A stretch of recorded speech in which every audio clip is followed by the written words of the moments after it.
Mobile બોબાઈલ કાઢી રાખજો, એના તો મૂકી દઈએ આપણે.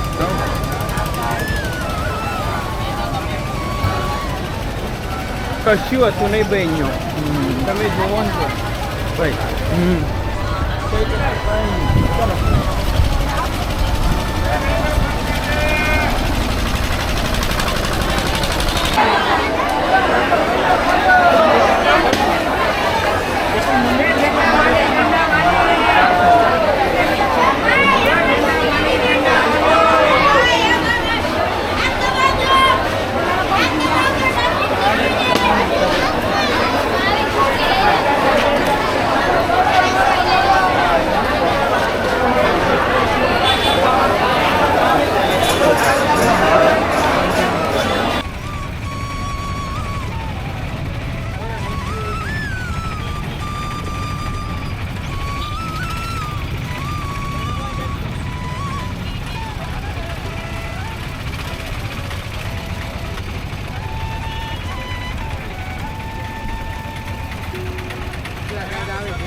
મિત્રો જય દ્વારકાધીશ. જય દ્વારકાધીશ.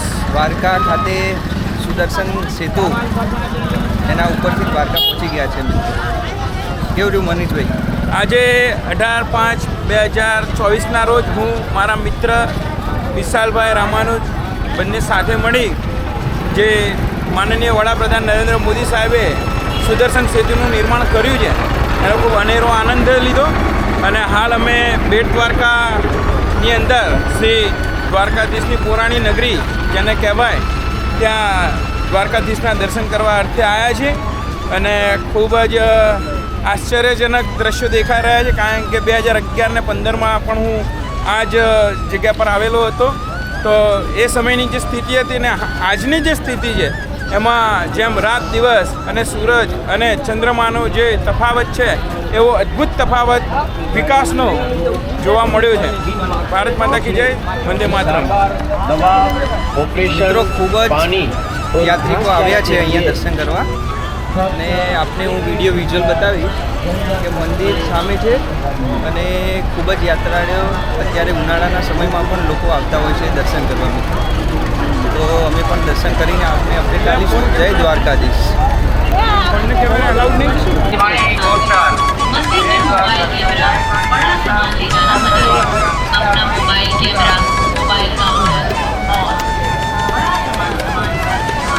મોબાઈલ બોબાઈલ કાઢી રાખજો, એના તો મૂકી દઈએ આપણે.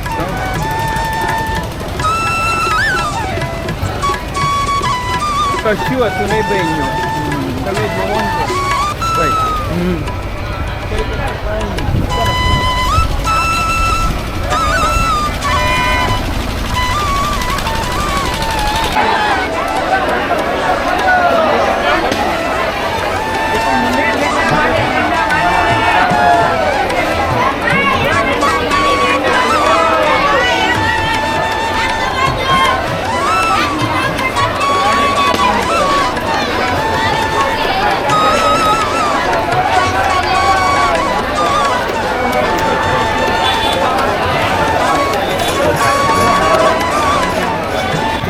દ્વારકા ખાતે દ્વારકાધીશજીના દર્શન કરી દીધા છે અને દર્શન કરી હાલ જ આપણે નીકળ્યા છે. ખૂબ જ યાત્રાળુ, ખૂબ જ ભીડ હતી મંદિરમાં.